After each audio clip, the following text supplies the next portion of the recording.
Good evening, everyone, and welcome to Rainamo's Designs. And today I have invited HoneyBear because there are a couple of things that we wanted to go over, and we're probably going to start this as a new series. I know I'm always introducing series, and then I have difficulty with follow-up, but those series are still alive and well. I'll be making videos for that. But we have noticed here in the last, I would say 6-7 months, about different health issues that have arisen for him as well as for me. And so today I just wanted HoneyBear to come on here and kind of talk to everyone about how to manage your doctor. Manage your doctor. So with that note, go ahead and speak. This is Magnus, one of our three Westies. These Westies need so much attention. Yeah, very much our little kids. Attention seekers. I'm ready to put up the baby, what's that called? Baby gate. Baby gate. Say goodbye. Hi. Okay, yeah, I guess what to start with, well. So first of all, when you say manage your doctor, what does that mean? Well, do your research. Like a lot of these doctors, manage your doctor. I guess for me, I'm on blood pressure pills from early, about 7-8 years, 2008. I went on a beta blocker and I had high blood pressure. I was getting headaches. And I'll get him. Excuse me, I'm gonna get the dog. You're gonna have to edit that. Okay, guys, we're back. He did have to put the fur babies up. So, like I was saying, how would you define manage your doctor? When you say that, what is it? Okay, blood work. For instance, I was given blood, donating blood, and I was so fatigued after I gave a little too frequent. They say you can give the most every 6 weeks, so I was going every other month. After about 2 years, I have AFib regardless, so my heart doesn't beat normal at normal beats. It's how do you say it? Arterial fibrillation? Atrial fibrillation. So when I started losing iron, the doctor never checked my iron. And he knew I was giving blood. Because he has to put it on the document so I can go, unless you want to, because I had a high hematocrit, but that's a whole nother story too. Hematocrit and hemoglobin, sometimes they send you in when it's 51, and a lot of doctors are saying you don't have to go when it's 51, it's just normal, I'm an athlete, I eat a lot of protein and all that, but make a long story short, when I was giving blood, after about 2 years, man, I was so fatigued, I thought I was on my deathbed. My heart was beating, my oxygen saturation went down to 87. I would put that thing, what's it called? The pulse oximeter. On my finger, it started beeping. I literally thought I was gone. So went to my doctor, and usually my primary care, one of his nurses saw me, and I said, why don't we check my iron? She goes, no, men don't have low iron. I said, oh, but I give blood. No, you don't have any signs of it. But I felt exhausted. So when I saw my doctor the next month, I said, can we check for blood? He said, sure. He listens to me. You really got it. Some doctors won't listen. You have to find another doctor. If a doctor doesn't want to listen to you, run to the next doctor. Or bring the facts. But yeah, my iron was low. I should go get my blood work. My iron was like 20 something, 22. I also had low vitamin D levels. A lot of people don't check for vitamin D. A lot of people are low, and I was taking a vitamin D supplement. So I guess just to focus on managing, you have to manage your doctor. You gotta, if you have insurance, even if you don't have insurance, they have some clinics you can go and you can just pay for certain blood work. But yeah, if you're not feeling good, definitely look into blood work. Don't wait too long. What do you think about that when I was low iron? I think that it was absolutely terrible because you're having to go and get rid of blood basically. I know you were donating it, but you had to go and get rid of blood basically because of medications that you were taking. It caused your hemoglobin No, to not go even up the high. medications. They just wanted me to do it because it was over 50, but I did more But research. that was because of medications. No, what medications will make it go up? Wasn't that your test that was going up? That was making it go up? Okay, well, yeah, well, okay, I guess I was on hormone replacement TRT. That's another thing you want to be careful with. That's a whole nother video. Yeah. You know, people think you need, I can go on for hours. People think higher testosterone, better sex life. It's not always the case because you have free testosterone, you have bound. We'll get into that. Yeah, but you're the one that brought it up. You brought it up. Yeah, I brought it Okay. up. But I Okay, brought it up yeah. because it was because of that medication. Yeah. It caused your make a long story hemoglobin short, I to don't be even high. take tests now, and I feel great. I feel better. So that just really goes hand in hand with managing your doctor and also knowing your body. His body is very sensitive because he's always been very tuned to his body. He can tell if he's taken something new that it's affecting him in a positive or a negative way. Since I've known him, his body's very sensitive. It tells him, yeah, this is good for you, or no, this isn't good for you. That's one thing And can I that say can something? appreciate. When people take their hormones, they change from day to day. You take a testosterone test or any hormone at a certain time of the day, it's going to be different. So it depends. You know, some doctors are so quick. These anti-aging clinics, be very careful. They'll put you on testosterone, anti-estrogen. Anti-estrogens, we know we don't even need them. A lot of them are over-prescribing, but that's why you have to do your research. That's a whole nother topic because anti-estrogens, a lot of people are having brittle bones. You know, people who have breast cancer, they go on tamoxifen, letrozole.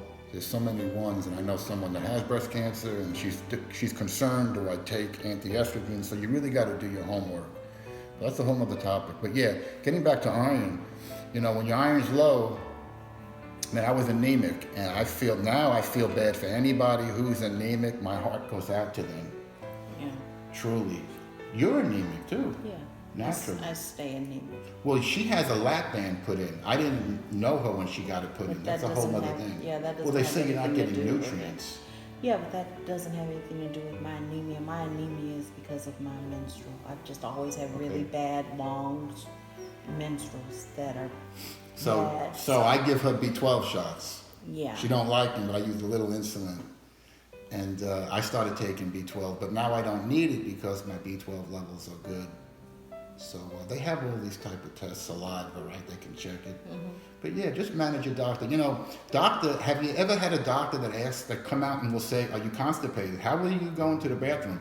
None of them ever. I have not known one doctor that has even asked me that. It's rare. It's rare to find one that'll ask. Sometimes when you fill out your paperwork, when you're first time patient, paperwork. They might have that you mean on there. the paper. Right, but usually that's when a problem develops and you go to a specialist, a GI, that's when they'll ask you that kind of question. I was in the union 25 years and I saw my doctor every other month. Then when I was on a medication every month you have to go, but man, they just, and I could go on about opiates and painkillers, and some doctors will just load you up with medicine. That's a whole other thing. Once you start taking opiates and you increase the dose, I don't care how much fruit you eat and vegetables. I had to take lactulose. That was the last thing that finally worked for you, but through the years, what were the different things? The Senate. Then that started making me sick, the Senecot. Yeah. Oh, that was horrible after a while. Yeah, so all of that stuff, man, it's so many prescriptions. I'm not against prescriptions. I think there's a fine line. I think if, like me, I wouldn't come off my beta blocker and substitute it for garlic or dandelion tea. You know, I know someone that came off all their meds, they got into this homeopathic, and 2 months later, she was in a hospital with skyrocket high blood pressure. She had a stroke. Yeah, that happens. So you gotta be real careful. Mm-hmm. You know, but like I was saying, you have a body that's very sensitive. So it's easier for a person like him to manage his doctor, because he has a doctor that actually listens.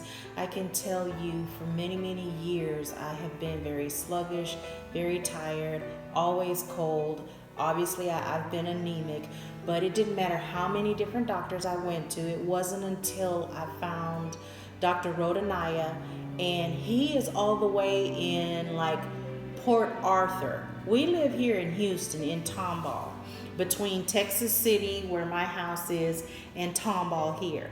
I would go all the way to Port Arthur, which is on its way to Louisiana, just to see this doctor who finally did blood work, which the other doctors did too, but they didn't do the right ones.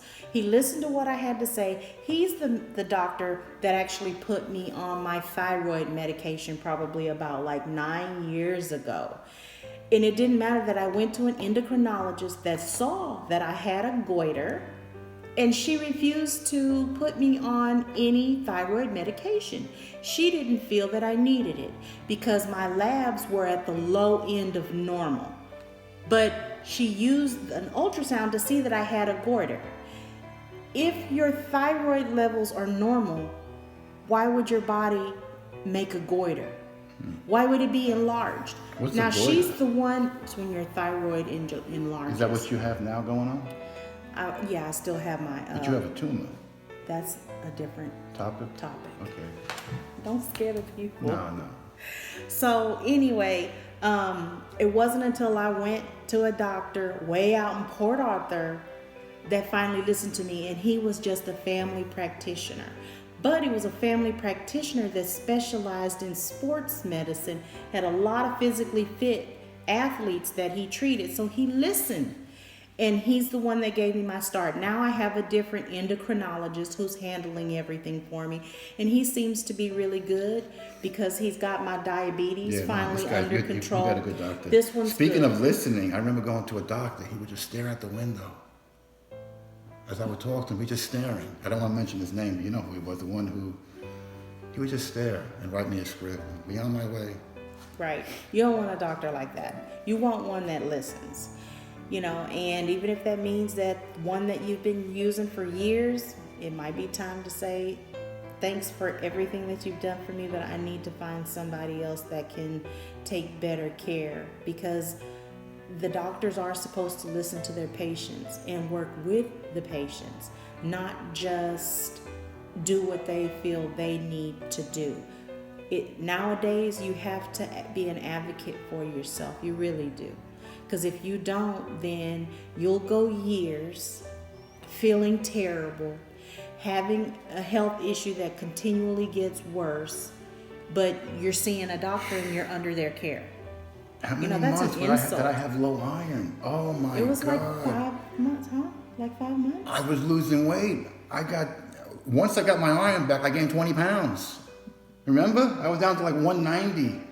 And I was like, oh my God. But the lady didn't want to check it because I was a male. Yeah. Not even and looking. See, that's why you have to manage them, because because you're a and man. my male doctor would never have checked if I didn't ask him. But thank God he always listens to me. Mm-hmm. So we should make this video about check maybe your vitamin D, check your iron if you're not feeling good, and just manage your doctor. yeah, if you see your primary care doctor, do your research before you go. Take notes. Yeah. You have every right to ask questions. A lot of times they want to get you in and out. Man, it's your time. Mm-hmm. You are special. Mm-hmm. There's only one you. So. That's right. And so on that note, I think we can end this particular first health. Thank you for including me. Yeah, first health discussion. I don't know what we're going to call this series, but as you've heard, put down in the comments the things that we've spoken about that you would like to hear more about, because there are quite a few different health issues that both he and I have been dealing with for the last few years. And I realized that I've got to share this information with you guys. There's so much to talk about and share. But yeah, we wish you the best of health in the new year coming. Absolutely. Thank you. Bye. Say bye. Bye-bye.